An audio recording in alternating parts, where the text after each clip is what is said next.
Gusto mo bang malaman kung ano ang life insurance? At talaga bang kailangan mo ito? Hindi ba ito akselang sa pera?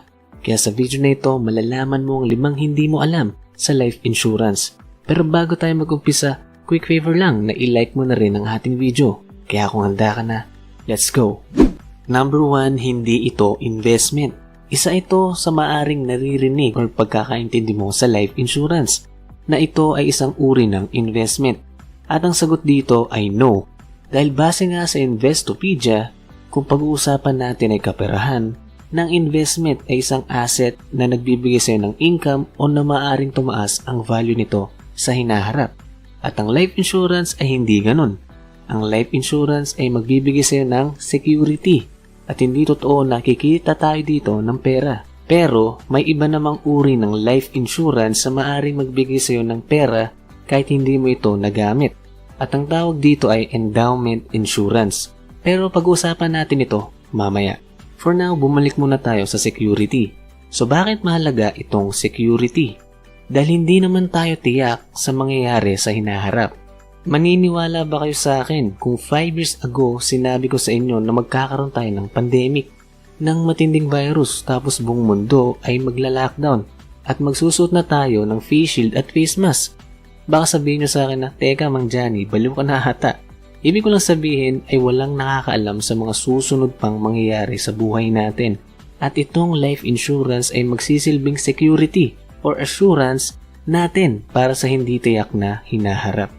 Tulad na lang kung makakaranas tayo ng SAD, na sickness, accident, or death.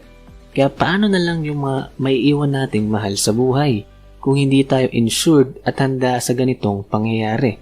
So, kahit hindi ito may tuturing na investment sa financial na kahulugan, kumbaga pwede mo siyang i-treat as investment para sa future ng family mo.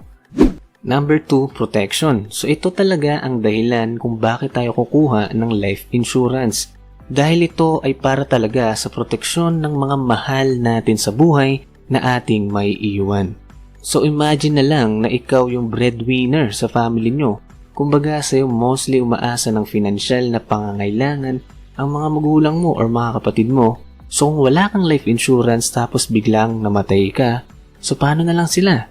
Wala kang maiiwan sa kanila na pera or lump sum na money para tulong sa kanila. Tulong sa pagpapalibing mo, ganyan, na maaring humantong sa sandamakmak na utang dahil sa mga gagastusin.